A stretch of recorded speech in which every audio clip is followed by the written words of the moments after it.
Hello and welcome back to RC Icons. So in this video, we're going to get started on the Opel Calebra. So this is the one that Kyosho did back in 1995. So it's an old one. I believe this is it's electric obviously, but I believe this is just a Spider, Pure 10. They did a ton of these liveries, not this livery, but these touring cars on the electric Pure 10 Spider. I'm not sure how this rates as far as like the touring force cars go. I know the first touring force was had an Optima mid chassis, so I'm going to assume that was back in like 89, 90. And then they did the TF2, the TF3. But what's cool about this is you can put the optional 2-speed on it, which I do have. So that's the plan. We're going to build it, and then we're going to fit the 2-speed to it. And this is just another one that we're going to run this summer, along with the Plasma and the Lotus GT1 that I had built on the TF3 chassis. That one potentially is going to get a 2-speed as well. So yeah, I brought this in by a couple of months ago. It was super cheap. I paid about what you would pay for like a TT02 touring car. I think you get a whole lot more with this kit than you do with a TT02, to be completely honest. Calebra took the checkered flag for the first time in a non-title competition at Donington Park Racetrack in England. Since then, it has gone from strength to strength and features. In the Pure 10 electric powered series, these new true scale models are powered by a 540 class motor through a Sidewinder style transmission. The complete drivetrain is bolted to a 2mm thick aluminum chassis that utilizes 2-toothed drive belts for full-time four-wheel drive, featuring double wishbone independent suspension and open-type axle mounts. Yeah, so I'm looking forward to it.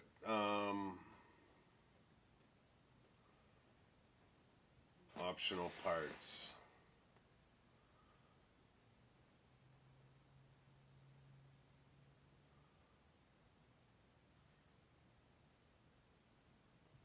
Roll bar, rod set, stabilizer set, front one-way universals, on-road shock springs, wide tire, urethane foam bumper. So it shows the 2-speed on here, but it doesn't talk about it being an optional part. But this looks a lot like the TF2 and the TF3, which is what they were catering the 2-speed for at the time. So let's bring the camera over real quick. We'll take a look at the kit, and then we'll break it open and start building it. So there's the car. Old Spice. Opel Calebra. I'm interested on the decals. I know this one's going to be fun to paint. Decals are right on top. Oh, that's right. This did come with a carbon chassis as well. Special main chassis. I can't remember if that's the same carbon chassis. I'll have to look to see if that's the same one that I had gotten from my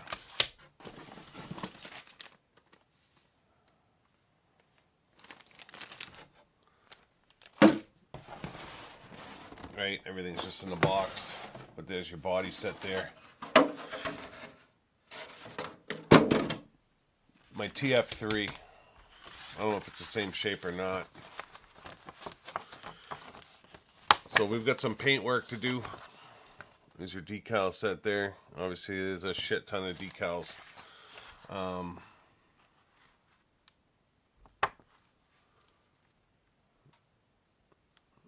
Oh, those must be lights, rear lights.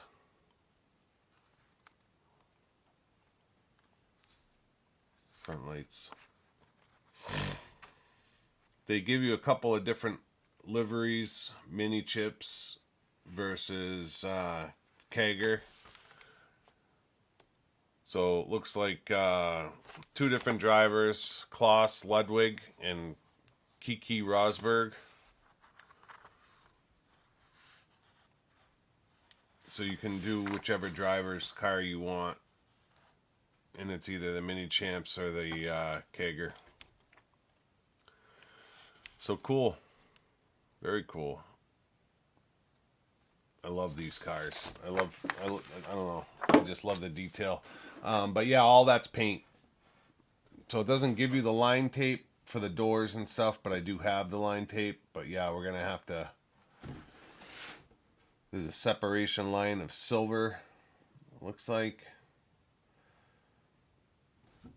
Comes off the door jamb. Splits the door, so we'll have to try to nail that line. Comes up over the roof. So the back half of the car is like a really dark blue, and then you get the yellow A-pillars coming down the front fenders, and then the hood and front bumper is yellow. A lot of times with Kyosho, yeah, they give you the line.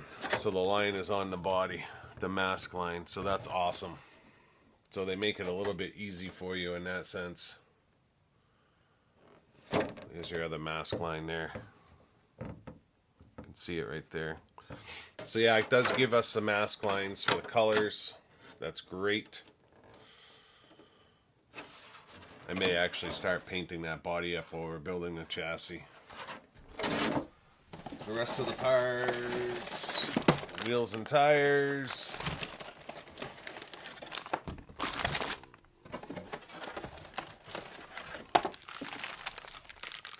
Comes with friction shocks, gear diffs,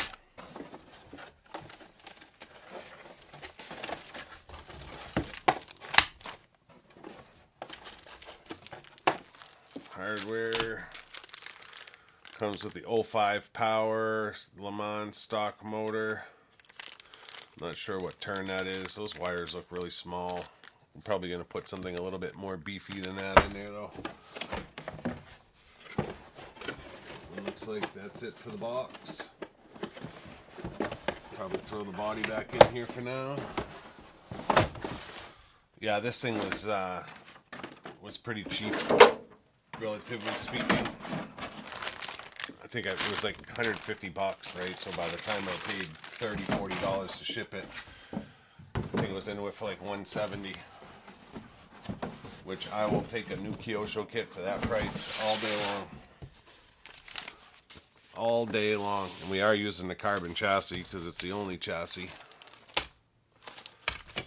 I don't have a different chassis in here, so it looks like that's what someone had planned on doing.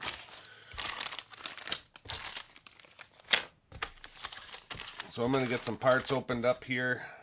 Looks like the steering is bushing, and then there's some other bushings here potentially for the transmission, but we'll get some stuff opened up here and get going on the build. And as usual, I'll just bring you back as I have stuff to show you.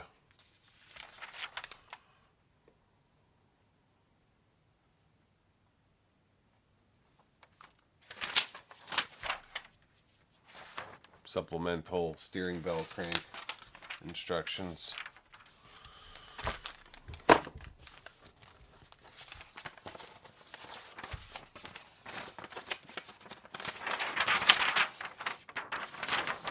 Breakdown of the car.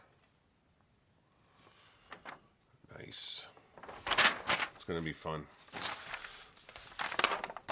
I also have a hyper clutch that I think would work on this too.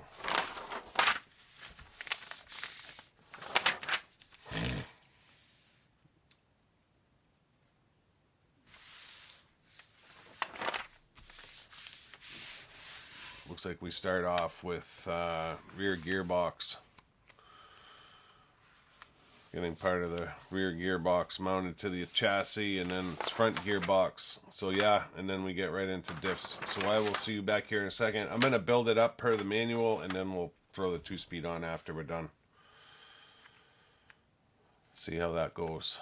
So I will see you here with hopefully something to show you here in a second. Alright, so that's step 1 done.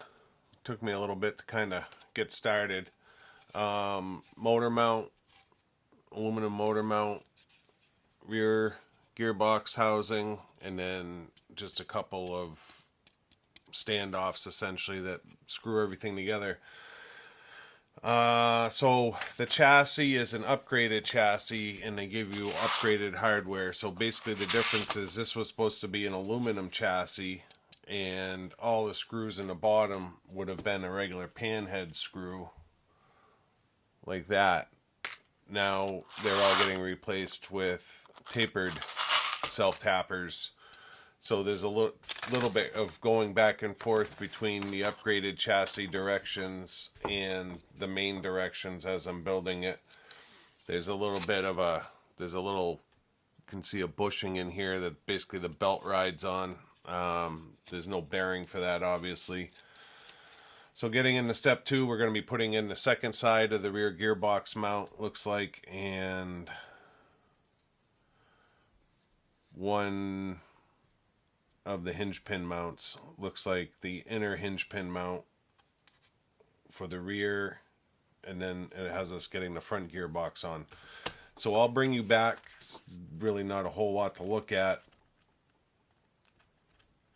There's another bearing rider in the front, belt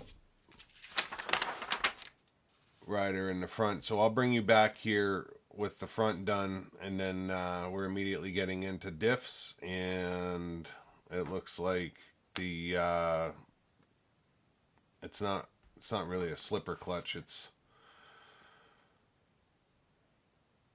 looks like the spur gear and lay shaft for the belts, but it's not like it's not a clutch, and it's not a center diff. So it's basically just a lay shaft and spur. That obviously is going to get changed when we do the 2-speed conversion.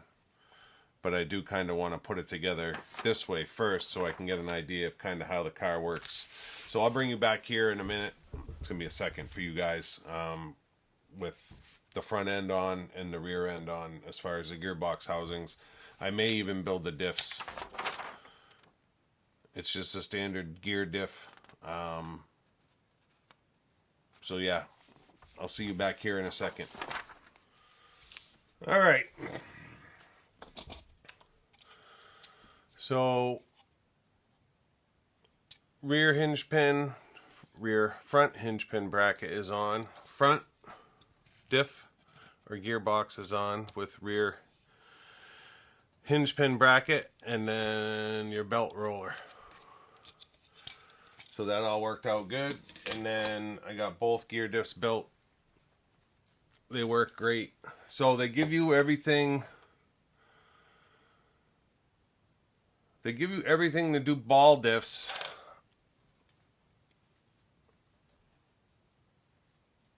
As far as the pulleys go, obviously you would need the outdrives and the balls. They don't give you those parts, but they do give you the pulleys. A lot like some of the other Kyosho kits. Of course, we're not using those because they only give us the stuff for the gear diff in the kit, and I don't have anything else other than that. So we're getting into step 6 here, which is the main gear. This is the part that will get swapped out afterwards for the 2-speed, and then it has us essentially getting the rear diff in place with the belts in step 7, and then there's a upper gearbox mount that you have to make and put on in step 8, and then I'm assuming the front diff is going to go in. Yeah, front diff's going to go in step 9. So by step 10 here, we'll pretty well have a rolling chassis. The gearboxes will be in, obviously no arms or anything like that. Then we're going to start getting into the shocks and all that kind of fun stuff. So let's get the drivetrain finished up, and I'll bring you back when that's done. Maybe I will put the 2-speed together. because I'm going to have to take all that back apart. Well, whatever. I'll see how I feel. All right. So our drivetrain is in. You can see the belt moving. It seems tight, but it's not binding. And then one thing that I kind of don't like is if I'm pulling on the belt and I'm looking at the spur gear, there's a little bit of end play in it. And all these parts are plastic that make up this arrangement. So if I build this car and then go to put the 2-speed on it, essentially I have to take everything I just did apart on top of anything that I add to it. So I'm going to put the 2-speed on now. 2 speeds. I kind of went crazy with 2-speed shift changers from Kyosho when I built my TF3. I wanted a 2-speed for it, so I started looking out for them. So the part number on the TF 2-speed is SP9. It's up here in the corner. But you can see that this says TF2. Right? So that's a TF2. That's a TF2. That's a TF2. Now, the 2-speed that's on this car, so this is a TF1. You can see that that's an Optima mid chassis. And this is original. This is an original car. That's an original chassis. You can tell it doesn't have countersunk screws. I won this car on Buyee for $37. Absolute steal.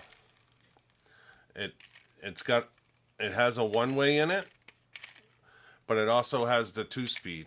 So you can see how the blue spur gear keeps turning. So in reverse, it's only a single speed. So the blue spur gear freewheels in reverse, but if you go forward with it, it's locked up. So we need to essentially build this lay shaft with all of this and a centrifugal clutch and get it mounted into this. Now this one that's not TF2 says 4 Spider 4-wheel drive, which is what this chassis is. My assumption, now it's only an assumption, I brought this up so that I can look at it, kind of show you guys what it is. My assumption is that these are identical. To be completely honest, the lay shaft, everything that's in there looks identical. They had just marketed it towards the new Touring Force chassis versus the Spider, or vice versa. Maybe Spider was first and then it went to Touring Force. I'm not sure. May have all been out at the same time, but we're going to put this Spider one on this car. These are going to get put away. I probably will leave this up for reference just for now while I do it. So yeah, I've got 5 Kyosho 2-speeds at this point. I may take this car for a rip as is. Not sure. One of these will get put on the Lotus. And then I've got 2 more for rainy days or any other cars. One of them I'm actually going to try to fit to an Optima mid Riri. Although I don't know that it will work. The reason I say that is if this is an Optima mid, the gearboxes, the chassis, the upper deck, the belt, everything except for the longer arms to make it a buggy is Optima mid. Then that 2-speed theoretically should fit on Optima mid dirt racer. That would be a fun project to do, and it would be fun to rip around. So I'm going to leave this up here. We're going to get this taken out, look at the directions, figure out how to assemble this, and get this installed. I'll bring you back once I have the 2-speed in place. Alright. Took a while, but we finally got success. The screw is not going in. There it goes. So the 2-speed is on it. So I struggled with this for a bit. The first 2-speed I took out, if you remember, said it was for the Spider in his SP6. I also had that one, the other three three new ones that said for TF2. Now, this says Pure 10. It does not say Spider.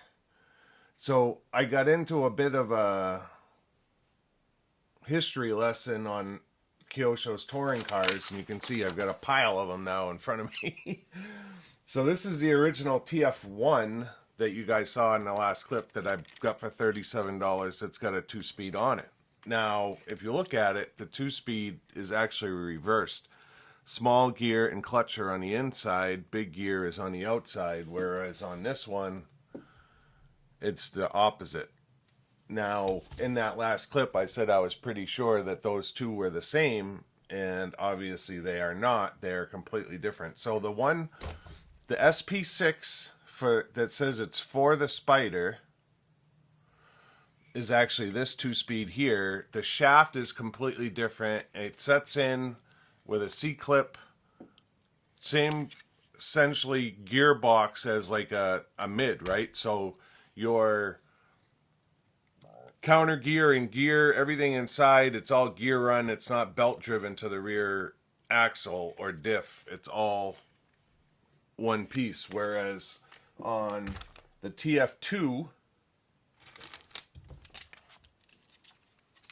this is a TF2. It's belt driven. TF3 is the same way. This TF2 I got on Buy for same thing. It was like $35, and it's actually the steering alone is worth $50. It's the upgraded steering. I think it's the same steering that's on the ZXS. That blue steering, very desirable steering bell cranks right there. And then I ended up winning shocks for this, brand new shocks, the red Teflon shocks.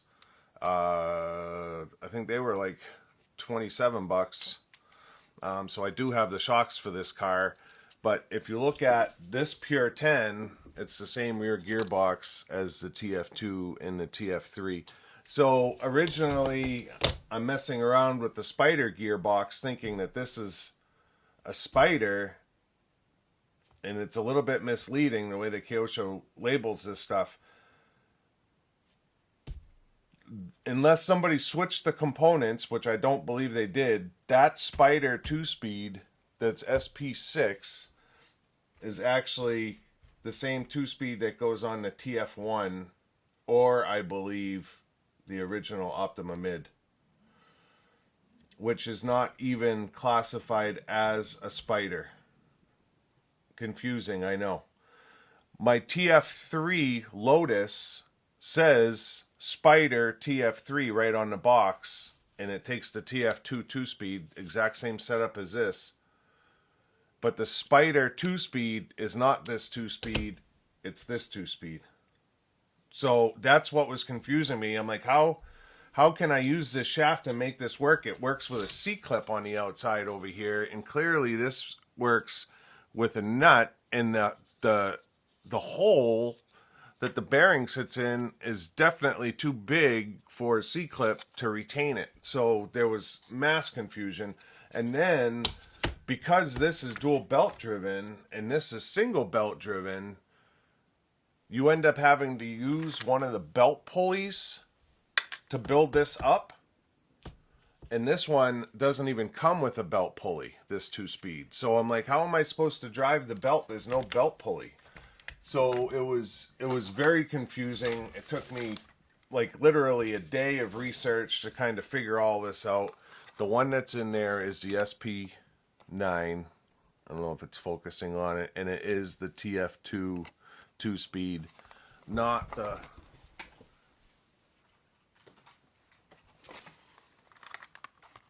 two-speed Spider 2-speed. Completely different. The even the pinion, the dual pinion is definitely different as well. So the way this works, this is fixed. It is on a one-way gear, so it will only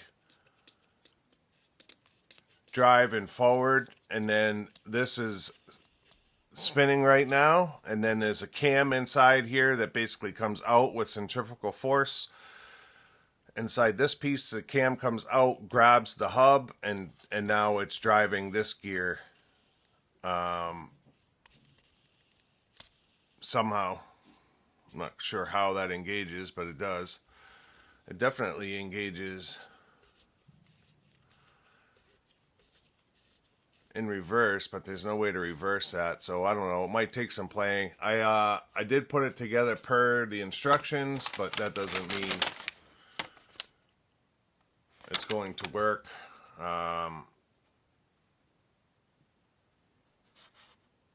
Everything seems to be in there the right way.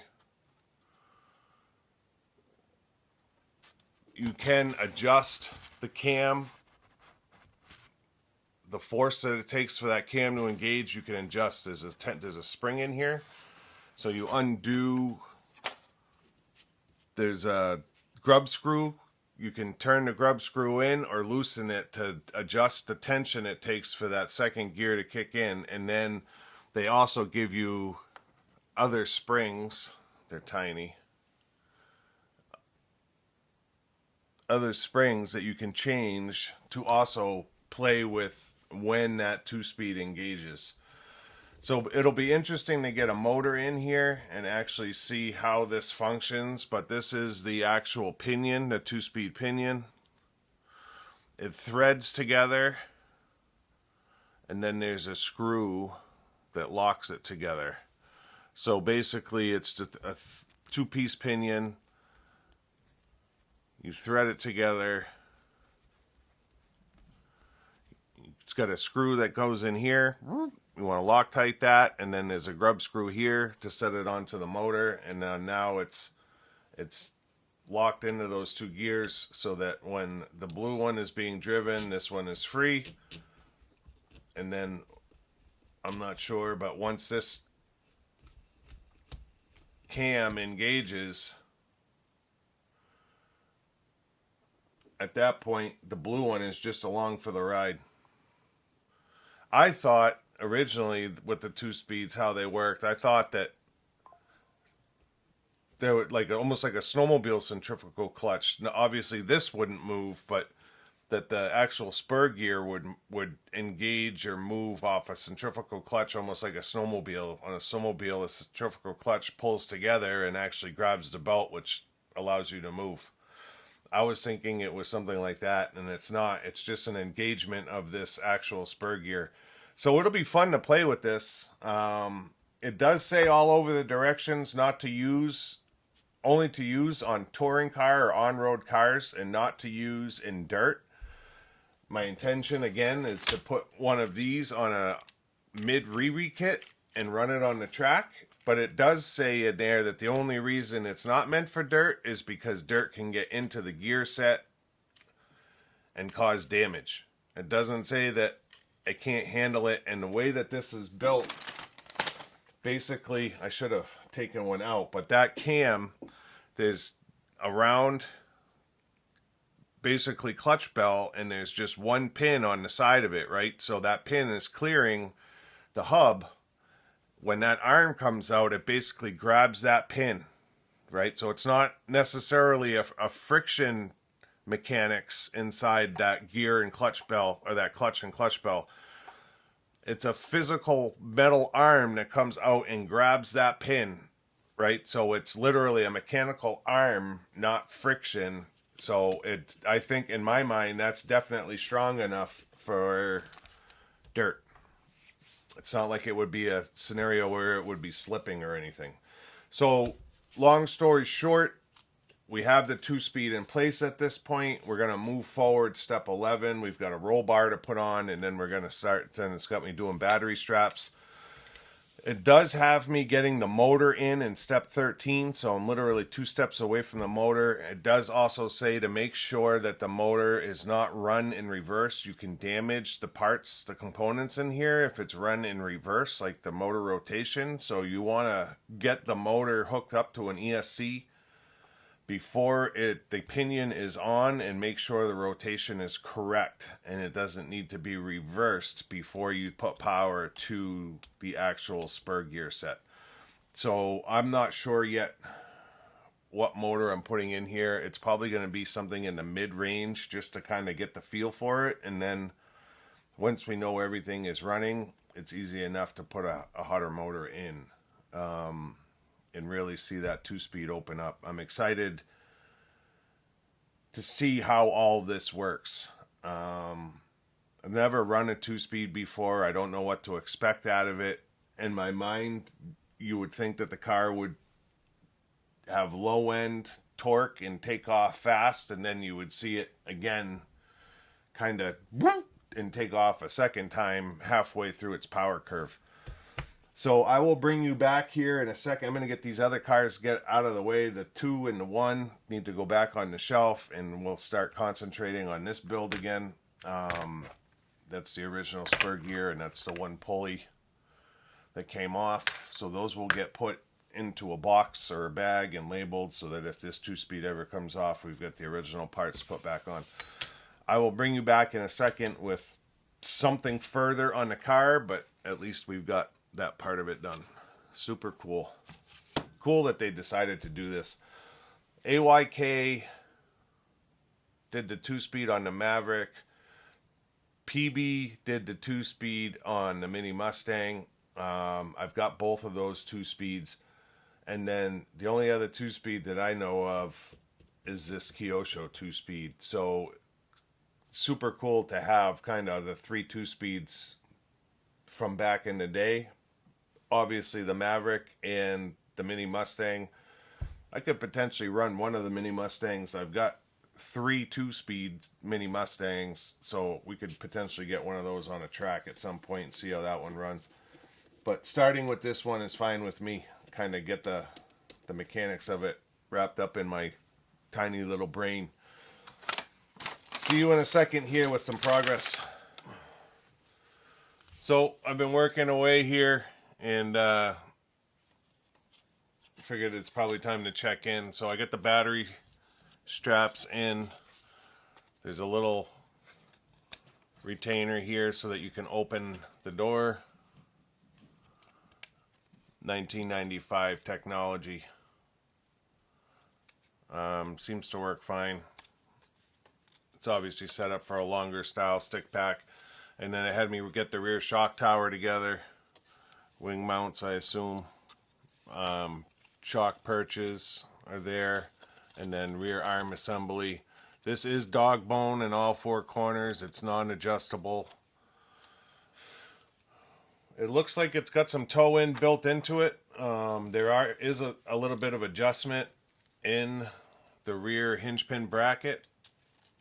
I don't know what the adjustment is. I didn't really look. I just know there's multiple sets of holes for the hinge pins. The diff feels great. So I'm assuming we're going to move on to the front end. Get the front end in. As you can see, I did skip the motor installation step only because I'm not sure yet what I want to put in with that 2-speed. So I figured I would just deal with that once the car is built. It's something I can kind of play with while I'm painting the body.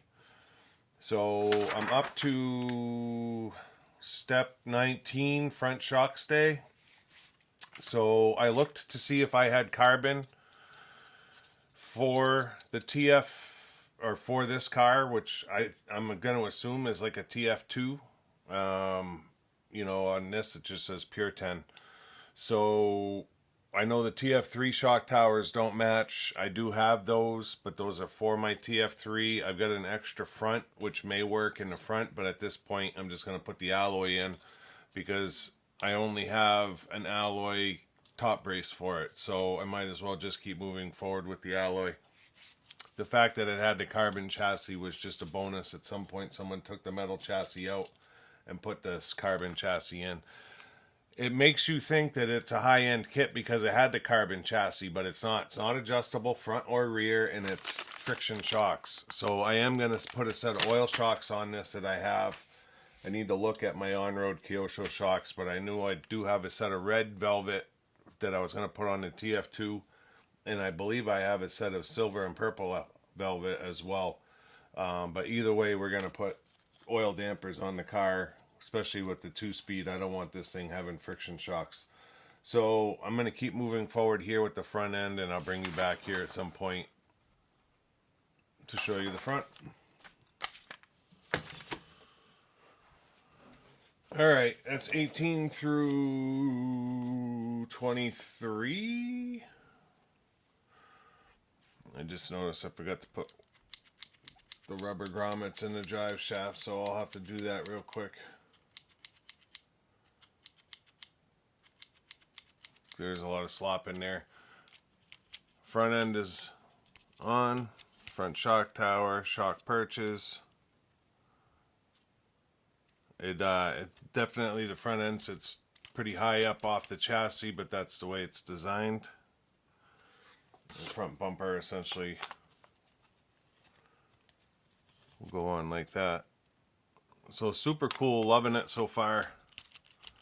I love building any kind of car, but buggies and on-road cars are kind of my thing. I say that, I'll get into a truck and I'll love that too. I just love to build. So yeah, I gotta put the they give you some, I don't know if these are them, but they give you some O-rings to put in the drive shafts. That's not gonna take up all that slop. They don't fall out. There's plenty of room there. If I like the 2-speed and I like the car, I will potentially get some UJs. But for now, this will do the trick. So I'm going to put those in real quick, and then it's got me moving on to the steering. Like I showed you on my other TF2, it has the upgraded steering. This is your regular steering here. So we'll get going putting that together.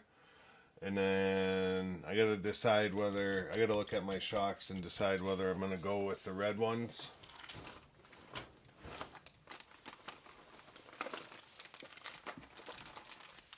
Or the anodized. These are short. I've got so many now that those do not look like the short. So there's a set of the red Teflon. There's a set of the red Teflon. There's the blue Teflon. So yeah, let me dig through my shocks here and figure out what I'm going to use. They're velvet, not Teflon. I'm sorry. There's another set of red velvet with the brass canisters. Those look like they might be too short. So yeah, let me look through my shocks here and figure out what we're going to use, because I do have a few different styles. And we'll go from there. Alright, we got it done. Top deck is on. Body posts are in place. Those weren't done before. Shocks are in place now. Feel nice. I had to adjust the rears. I had to go down one hole on the shock tower because the ass was like almost sitting on the ground. Now it's nice and level and looks good. Perfect height, and it's perfect as far as rebound and stuff goes. I did throw the motor in with the 2-speed spur. A little bit finicky as far as getting the mesh right. You know, when you think about it, you're taking 2 pinion gears, and you would think you'd have to get the teeth aligned so that they line up with the spur exactly in the right place. But yeah, it worked out. It worked out. If you remember me saying when we were talking about the 2-speed, about how it says you can't go in reverse, if you try to go in reverse, like even just roll it backwards,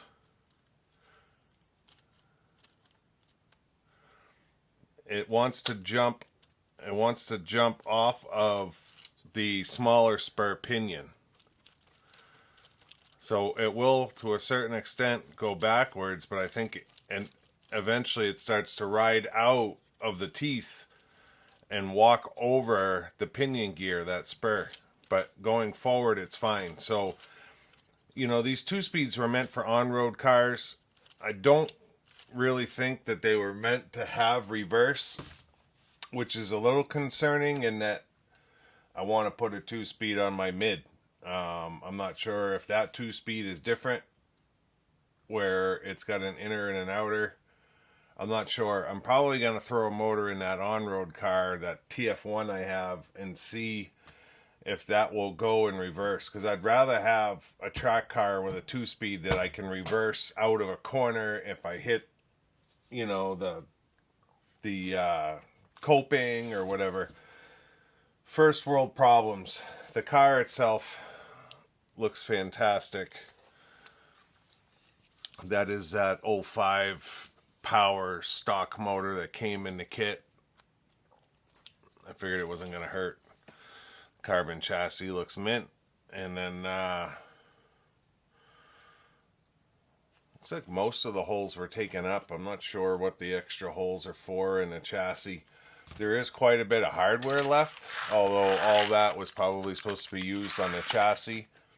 So I'm going to get this cleaned up, and we're going to get right into the body, because I want to, the next video will be the body, but I want to keep going on the car and get this done. So let me get everything cleaned up. I'll bring you back for a closing, and then we'll get going on the body. So I hope you guys enjoyed that. Part 1 of the Opel Calebra is done. I'm going to get right into part 2, which is getting this body masked up and painted. I plan on doing exactly the same as the box art with the line tape and the whole 9 yards, so I really have high expectations for how this is going to come out.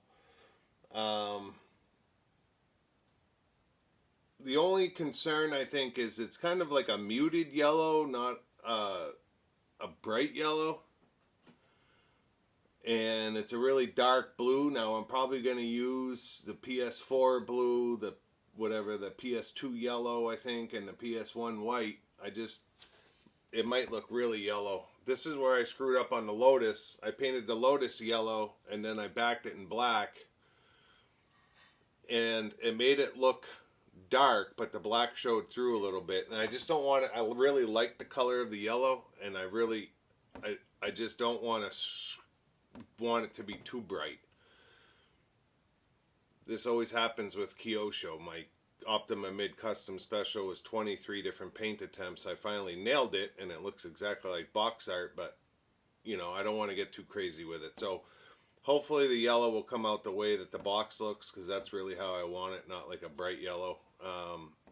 And I don't think there's any other offers. I mean, you can do like a camel yellow, but I think that's almost a little bit too tan, where, you know, the RC10 kind of looks that way. So that's my only concern. But yeah, as far as this goes, chassis is done, 2-speed is on, and the thing is absolutely killer. It rolls all right forward. It doesn't roll back, so we'll see. If you're not already a subscriber, I'd ask you to consider subscribing to support the channel. Let me know in the comments what you thought of the build. Thumbs up, thumbs down. And until next time, where we do the body, we'll see you soon. Thanks.